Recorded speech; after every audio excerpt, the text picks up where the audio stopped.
A Rádio USP apresenta Programa Universidade 93,7. Especial CJE – Emagrecimento. Este programa está dividido em 3 partes. Você está ouvindo a primeira edição.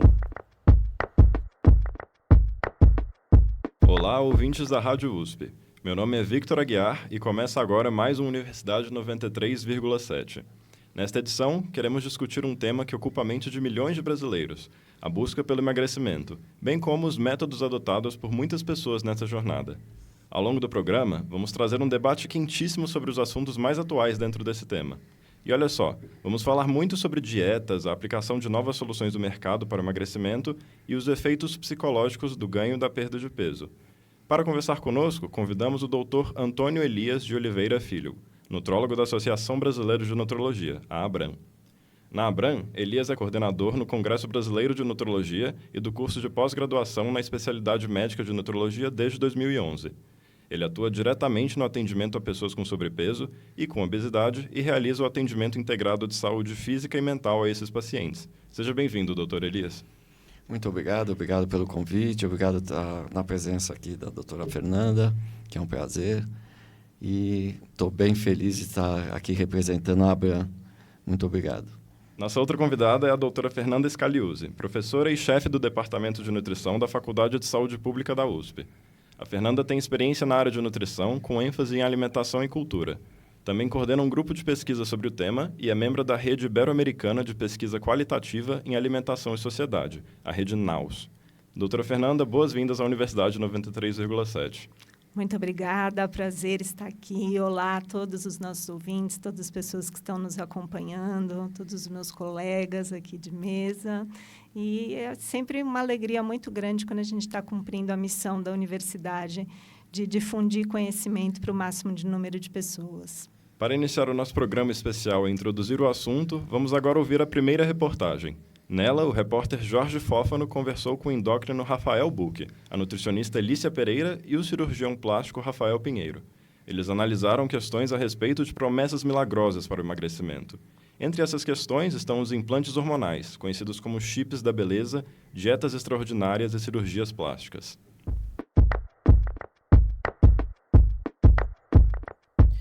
Emagrecer pode ser um processo com impactos positivos no corpo e na rotina de quem procura perder peso, mas há um outro lado sombrio dessa moeda, motivado pela urgência de se alcançar um corpo ideal que atinge a vida de homens e mulheres. E quando esse desejo torna-se uma obsessão sem qualquer restrição, as oportunidades para fórmulas de emagrecimento miraculosas proliferam. É o caso dos famosos chips de beleza, enaltecidos por esteticistas e influencers digitais.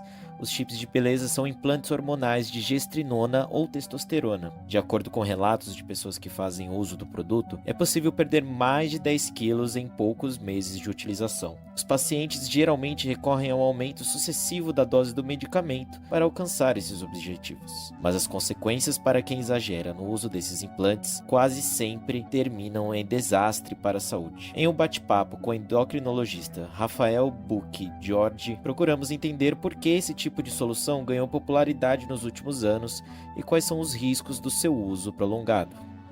Realmente, a gestrinona ela causa alguns benefícios, é inegável isso. Então, diminui celulite, diminui massa gorda, aumenta a massa magra, melhora o libido. Porém, você tem maior efeito de testosterona pro lado ruim também. O endocrinologista explica que, como os chips não têm aprovação da Anvisa, torna-se impossível descobrir qual é a composição exata dos implantes comercializados. E isso pode acarretar diversos problemas à saúde no longo prazo. Os efeitos são os mais diversos possíveis. Doenças cardíacas, infarto, AVC, arritmias, problemas hepáticos, então cirrose hepática. A gente sabe que pode alterar a parte psiquiátrica, comportamental, então causar uma ansiedade, causar até mesmo alguns casos de surto psicótico, acne, espinha, oleosidade na pele, e esses são os principais. A falta de comprovação científica quanto ao benefício desses implantes motivou a publicação da Resolução 2333 do Conselho Federal de Medicina, publicada no último dia 13 de abril no Diário Oficial da União. Segundo o primeiro artigo da resolução, fica expressa a proibição do uso de esteroides androgênicos e anabolizantes com a finalidade estética, ganho de massa muscular e melhora do desempenho esportivo. Na prática, a resolução aprovada pelo Conselho Federal de Medicina torna crime a prescrição off-label desses implantes para outros fins que não o da reposição hormonal. Mas para Buch, embora a medida seja importante, ela não é suficiente para acabar com a prática. Isso não vai acabar, porque certamente os picaretes que fazem isso vão continuar conseguindo essas substâncias no mercado negro, vão continuar. Existe um mercado grande de pessoas que querem usar esse tipo de coisa, né? Então não vai acabar. Mas os chips estão longe de serem os únicos atalhos escolhidos por quem deseja perder peso ou ganhar definição muscular do dia para a noite. A procura por dietas supostamente milagrosas que envolvem a redução completa e drástica de alimentos essenciais para o metabolismo, como é o caso dos carboidratos, também quase sempre seduzem o público. Lícia Pereira, nutricionista formada pela Universidade Estadual do Rio de Janeiro, aconselha fugir de qualquer dieta que prometa resultados milagrosos em pouco tempo e que seja aplicável para qualquer pessoa, sem distinção. Então, não existe dieta milagrosa. A gente não deve acreditar, né, em qualquer anúncio que a gente veja sobre esse tema. Você deve procurar um profissional que faça um plano alimentar específico, individual para você, né, e não em anúncios que você veja na internet. Nesse contexto, Lícia explica que mudanças drásticas no hábito alimentar, ao contrário do que possa parecer, podem acabar não eliminando a gordura e sim gerando o famoso efeito sanfona. Muitas vezes, né, o peso perdido com essas dietas, né, milagrosas não é um peso de gordura, né, mas sim de músculo, de água. Isso vai acabar prejudicando mais ainda o seu processo, né, porque a perda de músculo gera uma diminuição do metabolismo, então isso vira aquele efeito sanfona, cascata. Então, assim, esse peso perdido em dieta rápidas e milagrosas, né, não vai ser um peso eficaz. Num primeiro momento é rápido, mas depois você pode ter um reganho maior, você pode prejudicar o seu metabolismo a longo prazo, né? Então é bem perigoso, né? Assim, se o atalho parece fácil demais, a recomendação médica é: desconfie. Jorge Fófano, para a Rádio USP. Você está ouvindo o especial CJE sobre emagrecimento. Para conversar conosco, convidamos Antônio Elias de Oliveira Filho, nutrólogo da Associação Brasileira de Nutrologia, e Fernanda Scagliuzzi, professora do Departamento de Nutrição da Faculdade de Saúde Pública da USP. Bom, como ouvimos, a busca pelo corpo perfeito, entre aspas, ela leva muitas pessoas a buscarem soluções arriscadas, que podem muitas vezes levar a consequências desastrosas para a saúde. E como não podia ser diferente, sobram muitas perguntas sobre o tema. Vou puxar agora para o nosso repórter Jorge Fófano. Olá, Jorge, tudo bem? É contigo. Oi, Vitor, tudo bem? Obrigado. Olá, doutora Fernanda. Olá, doutor Elias, como vão? Obrigadão por aceitar esse convite.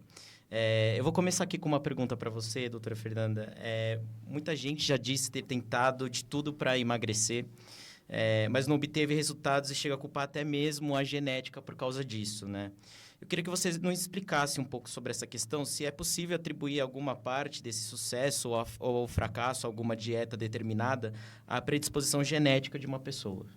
Bom, vamos lá. Então, a obesidade, ela é uma condição crônica, absolutamente complexa e multifatorial.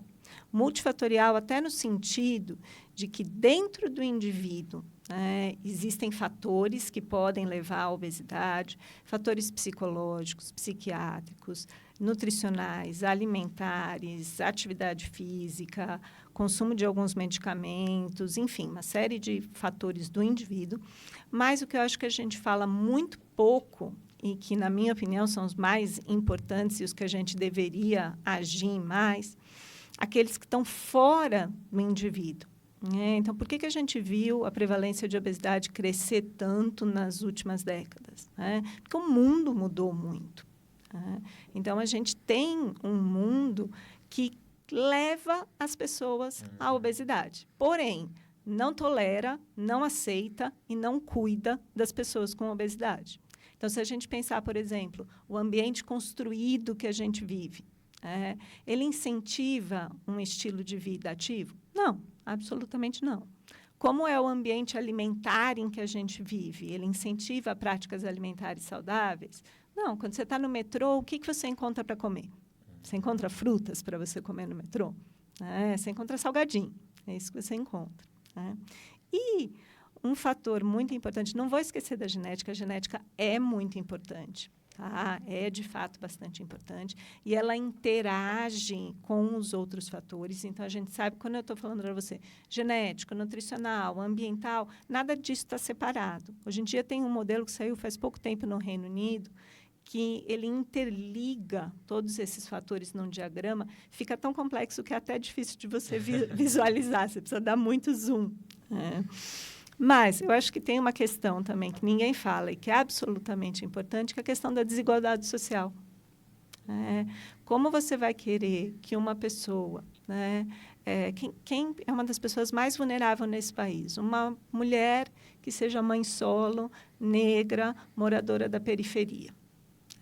Essa mulher acorda às 4h30 da manhã, ela tem que cuidar das crianças dela, ela tem que fazer comida, ela tem que pegar várias conduções, ela tem que ir para a casa de uma outra mulher, no qual ela vai fazer todo o trabalho, muitas vezes com problemas crônicos, até de dores em função disso. Muitas vezes vai ser proibida de comer a comida saudável que ela prepara lá, para voltar para sua casa e ter que fazer na sua casa o que ela fez o dia inteiro, limpar, só que cozinhar com ingredientes absolutamente diferentes aos que ela teve acesso. Como e que condições essa mulher tem para práticas saudáveis? Nenhuma. O que eu acho importante é a visão do mundo sobre isso mudou muito. Se você olhar 100, 150 anos atrás, qual que era o bom? Era ser gordinho. Porque a gordura, se falava, os gordinhos eram saudáveis. Não, os gordinhos comiam. Os ricos eram gordos. Por quê? Porque eles tinham acesso à comida. A classe trabalhadora pobre, principalmente antes da era industrial, que era magra, é porque trabalhava muito e comia pouco. Depois isso foi mudando, e se você olhar hoje, até como você falou, a classe média, alta, média e rica são os magros. A classe média baixa e pobres são mais gordinhos e obesos. Então, o conceito de saúde virou para você ser magro. E aí entra o conceito de você ser saudável, você ter acesso à educação, acesso à alimentação. E, antigamente, o que você fazia de atividade física, que era trabalhando, andando a pé, pegando peso, hoje, como é tudo automatizado, você não faz mais isso.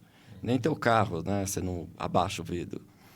Então, tudo isso é movimento natural que agora não se faz mais. E quem tem acesso a essa informação, e acho que é por isso que é tão bacana estarmos aqui, é passar isso para as pessoas.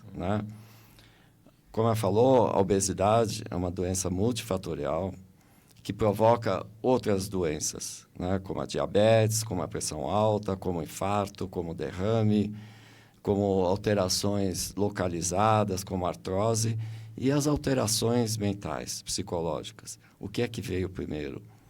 Era um paciente ansioso, psicologicamente instável, e ficou obeso, ou quando ele ficou obeso, piora tudo? E obesidade é tratamento para sempre. É como tomar banho.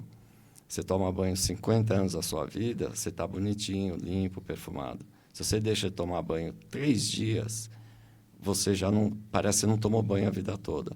A obesidade tem esse aspecto, E o aspecto genético é extremamente importante, porque tem gente que vamos dizer que o metabolismo dela é para ser magro, aquele magro de ruim, E os outros, E o que a gente fala, tratamento é para sempre. Então, é estilo de vida, educação, atividade física e etc. Quem pode, faz, e a vida segue assim. O que a gente faz é ter um trabalho insano de educar as pessoas à medida da possibilidade delas. De repente, o trabalho dela físico ajuda a emagrecer, não tem dúvida. o tratamento da nutricionista, planejando uma dieta personalizada, do médico, que é o meu caso, que eu sou nutrólogo, a gente vai fazer uma avaliação clínica, metabólica, hormonal, né? E também nutricional. E aí trabalhar em conjunto, não é contra, nem é em conjunto, né? Porque cada um tem um papel, nós temos áreas em comum. E o nosso objetivo é passar isso para as pessoas, não é? Então, voltando aqui na internet da vida, nas dietas da moda, no uso de medicamentos e hormônios da moda, principalmente com a internet, que a gente costuma, falando aqui em nutrição, a internet é a cozinha do capeta, né?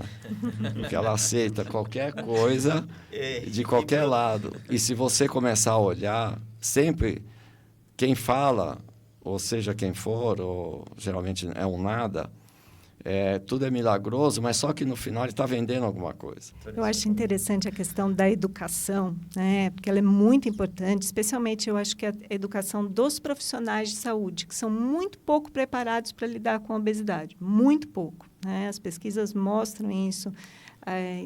No Brasil e em outros países do mundo, os profissionais de saúde, tanto médicos, nutricionistas, enfermeiros, profissionais de educação física, geralmente têm uma visão simplista da obesidade, uma visão de curto prazo, uma visão de apelo estético, muitas vezes, e, principalmente, uma atitude estigmatizante em relação às pessoas com obesidade, que só as afasta, que só as deixa longe dos ambientes de cuidado nos quais elas deveriam ser protegidas. Mas, para além da educação, tem uma frase que eu gosto muito, que diz assim: conselhos sobre alimentação saudável são difíceis de engolir. E por que eles são difíceis de engolir? Não é porque eles em si sejam ruins, porque a alimentação saudável é ruim, não é por isso, mas porque nós não temos as condições para ter alimentação saudável. Então, você simplesmente educar ou aconselhar, não pode ser só isso. A gente tem que trabalhar em níveis maiores, a gente tem que trabalhar em políticas públicas, a gente tem que trabalhar no ambiente para que, de fato, a gente possa estar falando de saúde de uma maneira universal, como a gente pensa na Constituição brasileira, como a gente pensa no Sistema Único de Saúde. Então, isso acho que é bastante importante e é legal a gente fazer, né, os debates quando a gente pensa na saúde pública, quando a gente pensa na medicina, porque aí a gente vai vendo as várias camadas da obesidade e os níveis de ação. A obesidade é muito custoso. Ela custa muito caro. Custa para o Estado, custa para as pessoas, custa nas sociedades, custa para as empresas. Por quê? Porque o paciente vai ficando obeso, ele diminui a produtividade dele, ele ganha menos, então ele come pior, não é? E esse ciclo se mantém. É o paciente que vai ficar diabético, que vai ser hipertenso, que vai ter problemas vasculares, psicológicos, emocionais. É um poliqueixoso, é um polidoente. Isso custa bilhões para o sistema público, para nós, todos nós que pagamos impostos.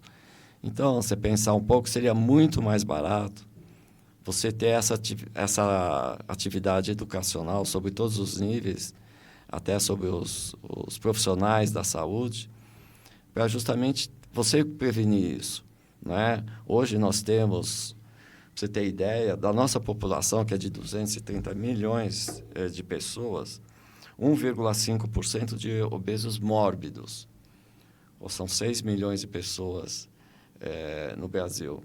De sobrepeso, 41,7% da população tem sobrepeso ou obesidade mórbida.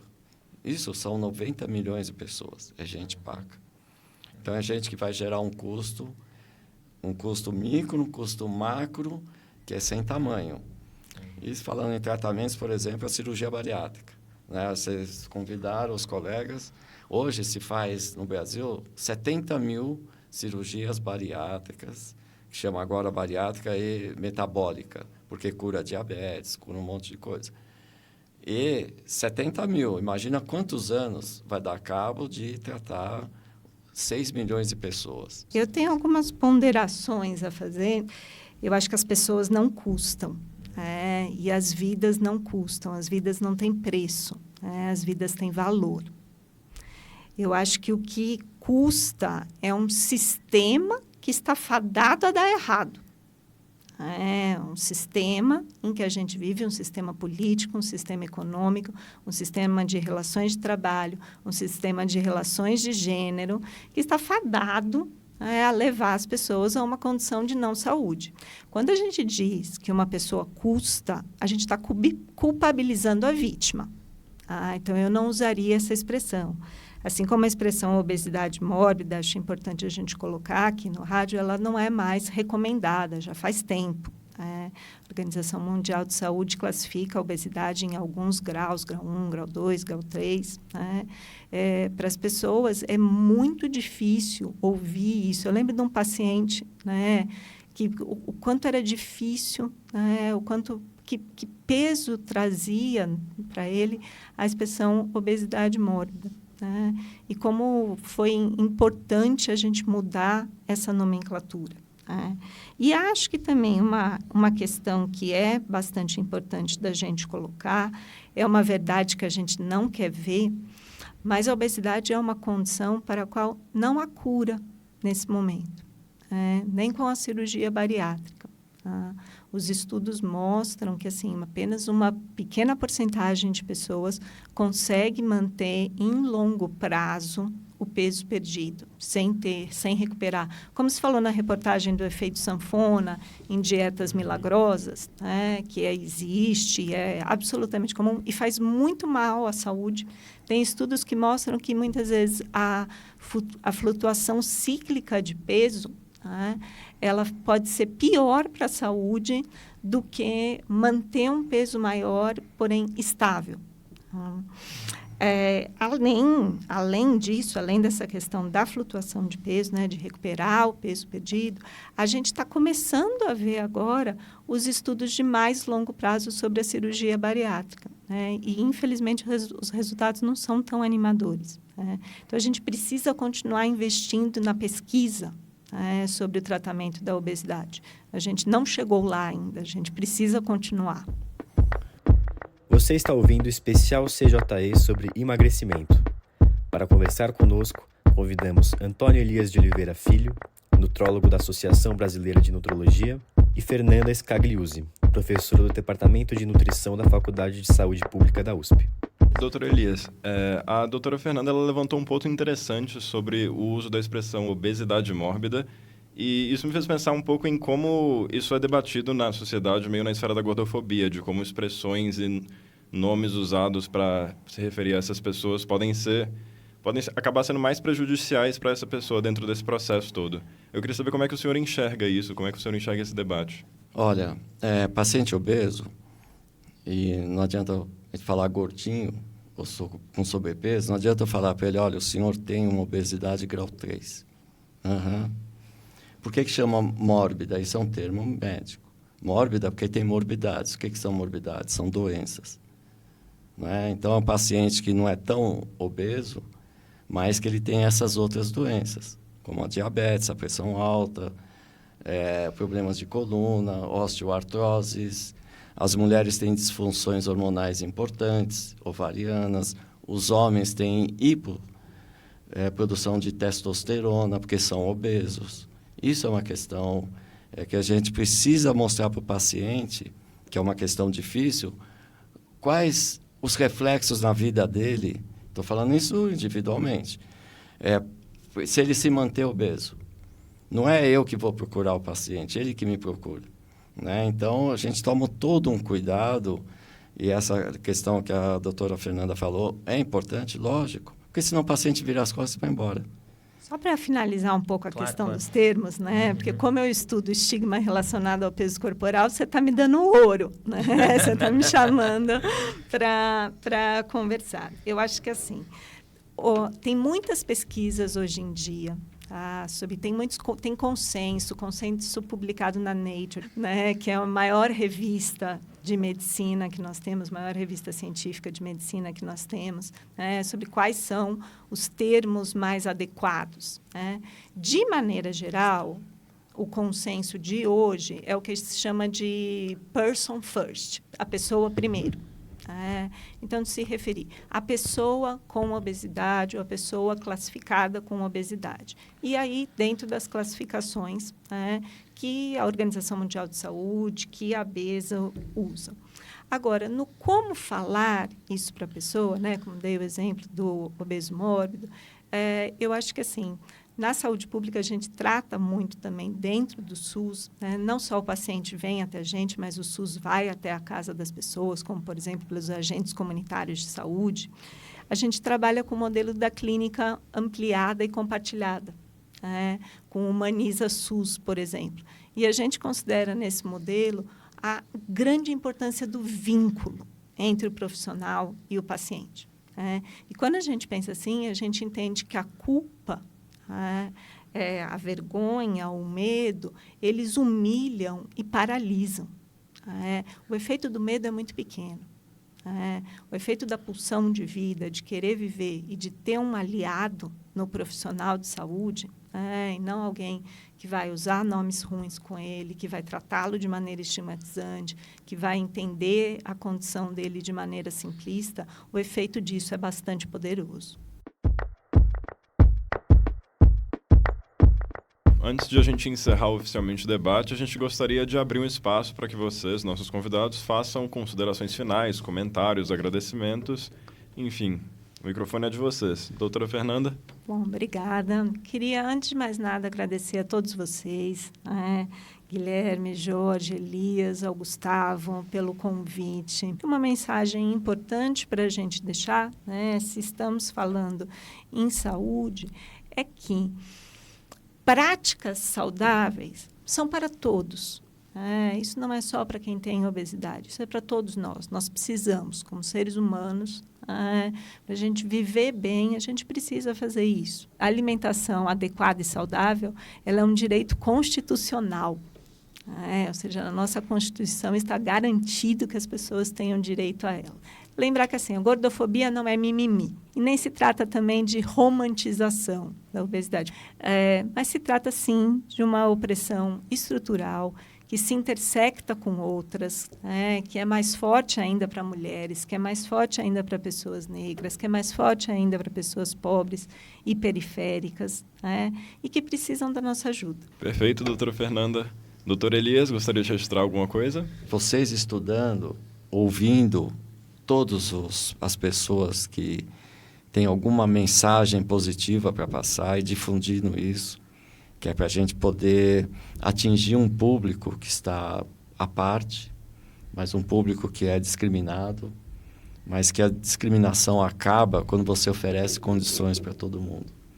Sejam mulheres, ou negros, ou pobres, ou ricos, ou gordos, ou carecas, mas que você possa educar todos, para que principalmente aqueles mais vulneráveis tenham acesso a essa educação. Muito obrigado pelo convite. Eu sou médico, mas, acima de tudo, sou uma pessoa preocupada com as pessoas. Você acompanhou a primeira parte desse especial sobre emagrecimento.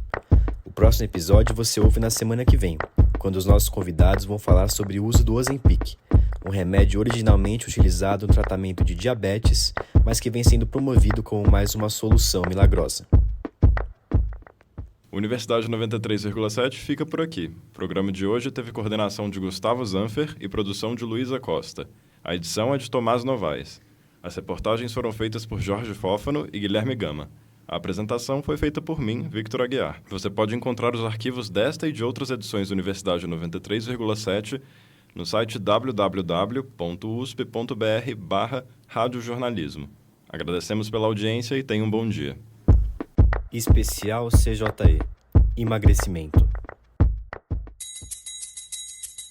A Rádio USP apresentou Programa Universidade 93,7.